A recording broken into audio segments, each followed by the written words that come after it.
Memasuki minggu keempat dari bulan Februari yang sepertinya kita akan melihat data lebih dibebankan di penghujung, kurang lebih dari Kamis dan juga Jumat.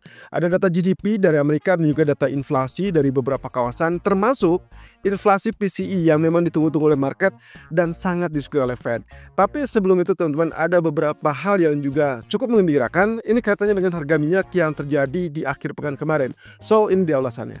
Ya, faktor penggerak market yang pertama tentunya dari geopolitik, kaitannya dengan perkembangan lebih lanjut dari Rusia Ukraina. Kelihatannya ada kabar-kabar yang cukup positif ini kaitannya dari kesepakatan yang bisa terjadi atau ya bisa dibilang untuk tercapai lah kesepakatan tersebut. Yang pertama kabarnya adalah Rusia yang dikabarkan bersedia untuk menggunakan dana sekitar 300 miliar dolar yang ada atau yang berbentuk aset yang dibekukan di Uni Eropa untuk melakukan atau ya bisa dibilang untuk digunakan untuk rekonstruksi beberapa kota ataupun beberapa wilayah yang ada di Ukraina.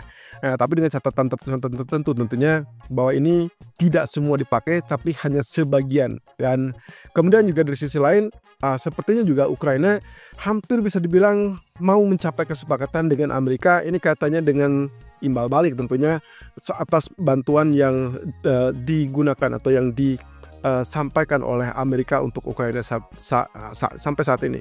Nah, ini kaitannya dengan mungkin ya yang disebut-sebut oleh Trump, yaitu bahwa Ukraina memiliki utang. Ya, utang yang dimaksud adalah utang atau ya biaya-biaya yang dikeluarkan oleh Amerika untuk membantu Ukraina di masa-masa perang kemarin. Ya, kalaupun itu dikatakanlah sebagai dampak dari apa yang terjadi pada Amerika, yaitu peralihan pemimpinan dari Biden kepada Trump, tapi tentunya Ukraina tidak ada pilihan lain. Tapi yang jelas ini akan menjadi suatu hal yang cukup menarik. Apakah nantinya kita akan dapatkan kesepakatan damai antara Rusia dan Ukraina atau tidak? Kita masih belum ke arah sana, tapi at least dari kesepakatan dua negara tersebut, baik itu dengan Amerika ataupun bahkan dengan negara lainnya seperti Uni Eropa, maka ini harusnya menjadi kabar bagus. Dan itu berarti oil atau crude oil berpotensi mengalami pelemahan, dan itu yang terjadi dari sejak hari Jumat. Kita sempat kenaikan yang sampai ke 72 atau 73 itu tidak berlanjut, kemudian tutup di bawah level 71. Kurang lebih sampai saat ini bertahan di level 70 dan sangat memungkinkan kalau misalkan nantinya kita akan lihat angka ini lebih rendah lagi. Nah, ini ada kaitannya juga dengan berita yang tercapai di hari Minggu kemarin. Salah satunya adalah kaitannya dengan minyak yang ada di Irak, dan salah satu produsen atau ya bisa dibilang salah satu produsen ya yang dianggap cukup besar, yaitu dari Kurdistan Irak. Ya, salah satu wilayah di Irak tersebut dikenal sebagai pemasok minyak yang cukup besar. Jadi kalau kita perhatikan sepertinya dengan kesepakatan yang ada, maka kalau misalkan mereka melempar atau mengekspor minyaknya ke pasar, otomatis pasokan akan melimpah dan itu juga akan menekan harga minyak. Dan itulah persis dengan apa yang distrategikan atau yang diinginkan oleh Donald Trump yang sempat disampaikan di Davos waktu itu. Ya, saya pernah mengatakan ini bahwa apa yang diluncurkan atau yang diinginkan oleh Donald Trump berarti imbasnya adalah yang pertama inginnya harga minyak mengalami penurunan sehingga nantinya akan dilanjutkan dengan inflasi turun dan berdampak pada suku bunga jangka panjang. Di sisi lain terkait dengan tarif dan juga tax cuts, sepertinya ini agak ada perubahan ya. Kalau sebelumnya di masa kampanye Donald Trump, tax cuts itu berarti hal yang positif untuk sentimen market, terutama indeks saham. Sudah terbukti dari sejak awal tahun Januari dan sampai kemarin itu justru malah menjadi kekhawatiran terbaru. Kenapa? Karena mereka berpikir ulang. Lagi-lagi saya sudah sempat sampaikan ini di bulan Januari kemarin bahwa kalau misalkan sampai pajak itu diturunkan, kemudian mereka punya katakanlah mungkin spending yang lebih besar, maka yang dikhawatirkan adalah itu akan mendorong inflasi lebih tinggi. Kalau inflasi itu lebih tinggi, maka lupakan tentang cut rate. Yang memungkinkan bisa terjadi adalah inflasi tinggi, berarti mau tidak mau suku bunga akan naikkan kembali. Kalau itu yang terjadi, justru pertumbuhan ekonomi itu akan terhambat. Dan ini yang berdampak negatif pada pasar saham, sehingga itulah yang terjadi pada hari Jumat kemarin. Kalau Anda perhatikan, Wall Street semua merah, semua ditutup dengan penurunan, dan bahkan itu juga mengganggu kepada Asia. Nah, ini juga sudah kita peringatkan bahwa kondisinya ada kekhawatiran tertentu, sehingga itulah yang menguntungkan kenapa emas malah ditutup mulai kenaikan. Safe haven, saya rasa cukup wajar ya. Nah, kembali lagi tentang crude oil, ini adalah skema yang sudah kita share juga beberapa waktu lalu, termasuk juga di website. So, saya tambahkan satu poin, yaitu terkait dengan Kurdistan Irak untuk masalah ekspor oilnya.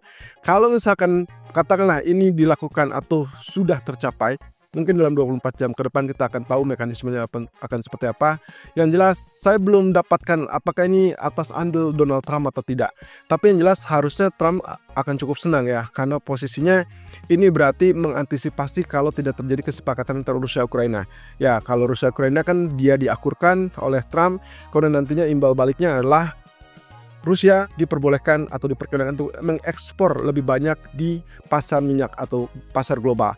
Kalau itu terjadi berarti menekan harga minyak, dan tujuan dia untuk mendapatkan inflasi yang turun kemudian diikuti dengan suku bunga yang turun, itu akan segera tercapai. Nah, dengan adanya Kurdistan Oil, saya rasa ini akan membantu lebih sigap ya, lebih banyak lagi, dan maka potensi untuk minggu ini bisa saja kita melihat areal di bawah $70 atau ya mungkin level support 66, 68 itu sangat-sangat rasional untuk terjadi. Kemudian di hari Minggu juga kita dapatkan kabar terkait dengan Partai Konservatif Jerman yang memenangkan pemilu, dan ini sekaligus juga mengatakan bahwa partai pengusung Perdana Menteri atau Kanseler Jerman Olaf Scholz dinyatakan kalah atau bisa dibilang kalah suara ya. Ya cukup signifikan, suara ini justru membuat kemungkinan politik yang ada di Jerman ini agak sedikit terguncang. Tapi respon atau reaksi market seperti yang terlihat tadi pagi itulah gap up, karena mereka menyambut dengan ekspektasi siapa tahu pemerintahan yang baru nantinya akan memberikan harapan terkait dengan pertumbuhan ekonomi. Dan ya walaupun mereka harus ada koalisi, dan koalisi yang paling memungkinkan itulah partai CDU dengan SPD, di mana SPD itulah pengusung dari Olaf Scholz. Saya rasa cukup sia-sia ya kalau misalkan mereka melakukan koalisi, karena berarti Olaf Scholz bisa saja dicalonkan ulang, tapi ini tidak akan terjadi.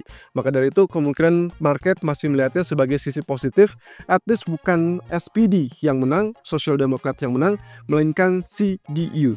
Dan kalau misalkan ini dibentuk koalisi, maka opsi yang paling memungkinkan adalah CDU plus SPD atau CDU, SPD, dan Greens. Kalau misalkan tiga-tiganya melakukan koalisi, maka diharapkan dalam waktu cepat mereka bisa bergabung dan membentuk pemerintahan, sehingga akhirnya bisa mengatasi apa yang akan terjadi berikutnya. Yang juga kita ketahui bersama, mereka juga akan mencoba untuk mengatasi tarif Trump. Nah, jadi dampak kedepannya seperti apa yang akan terjadi pada euro? Untuk saat ini, kelihatannya ekspektasi itulah yang mendongkrak ataupun mendorong mata uang euro. Walaupun nantinya setelah pemerintahan terbentuk, kita masih belum dapat kepastian apa yang akan dijalankan atau program-program apa yang akan dijalankan untuk membangkitkan ekonomi Jerman. Kita tahu bersama, Jerman adalah salah satu negara atau bahkan satu-satunya saat ini di zona Eropa yang bisa dibilang secara perekonomian sangat-sangat besar. Selain Prancis tentunya, tapi untuk saat ini Prancis sepertinya kalah daripada Jerman. Oke, berikutnya adalah kaitannya dengan UEDA yang minggu lalu di hari Jumat sempat mengatakan bahwa mereka akan melakukan intervensi terhadap pasar obligasi Jepang atau pasar obligasi pemerintah Jepang.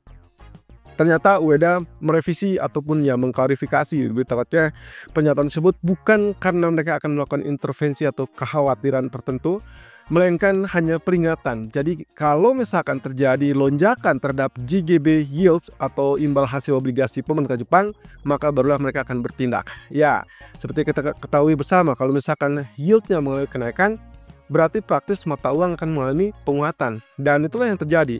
Oleh karena itu banyak sekali pengamat yang menilai bahwa sebetulnya mereka tidak akan khawatir, karena itulah yang mereka inginkan. Jadi gambarannya, apa yang terjadi pada imbal hasil, kalau misalkan imbal hasilnya mulai kenaikan, itu menggambarkan situasi pasar yang menginginkan suku bunga atau bertaruh bahwa suku bunga itu akan dinaikkan. Oleh karenanya ini kebalikan dengan Federal Reserve.